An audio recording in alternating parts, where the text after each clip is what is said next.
Hi everyone, great to see you.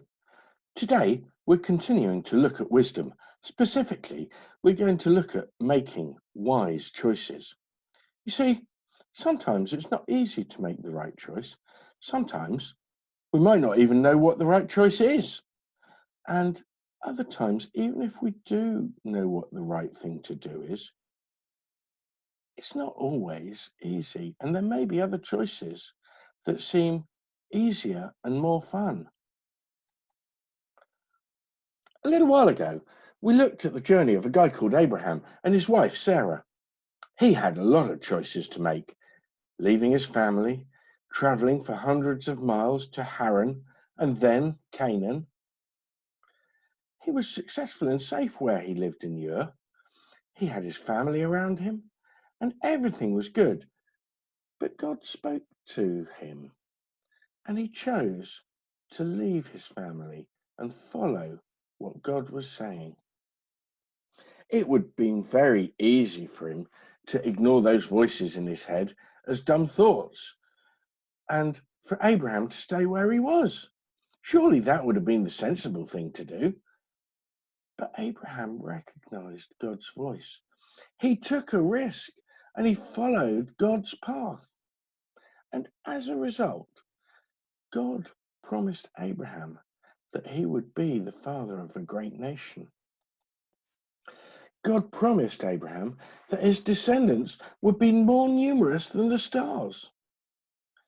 But Abraham had reached 100 years old, and his wife Sarah was 90, and they still hadn't had a child yet.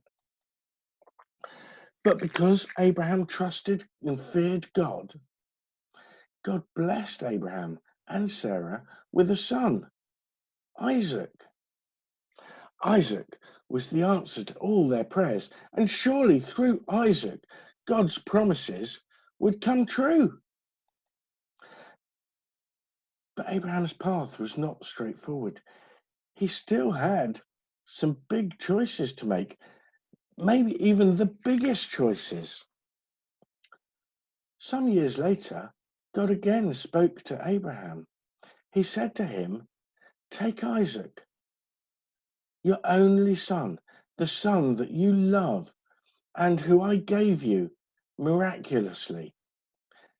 Take Isaac to a place called Moriah, where you are to go up the mountain and sacrifice him as a burnt offering." This made Abraham very sad. He had a big decision to make. Was he going to follow God or go his own way? God had promised that through Isaac, Abraham's descendants would be more numerous than the stars. And if Isaac was sacrificed, how was that going to happen? And what about Sarah? How was he going to explain that? I can imagine the conversation. Can you? Oh, by the way, dear, you know our son Isaac, the son that we'd waited so long for and that God gave us as a gift? Well, you see, I've just sacrificed him as a burnt offering. I don't think that would have gone down very well. Do you? It would have been much easier just to ignore it and carry on as if nothing had happened. But true to form, Abraham trusted God. And so, with a heavy heart, he took Isaac, a sacrificial knife, some wood for the offering, and some fire, and set off on their journey. During the journey, Isaac turned to his dad and asked, "Dad, I know we have the fire, and I know we have the wood for the burnt offering, and you've got the knife, but where's the lamb for the sacrifice?" This must have been a really hard question for Abraham to answer, knowing that he was going to have to sacrifice Isaac. But he was still trusting God, and he answered, "The Lord will provide." When they got to the place God showed them, they built an altar and placed the wood on it ready for the sacrifice. Abraham took Isaac and bound him and placed him on the altar. Isaac also had a choice here, though, didn't he? Remember, Abraham was over 100 years old, well over 100 years old. Isaac was a fit young boy, probably a teenager or a young man. He could have easily run off or overpowered Abraham, but he also trusted his father and the Lord. With Isaac laying on the altar, Abraham took out his sacrificial knife. All of a sudden, an angel appeared just in time.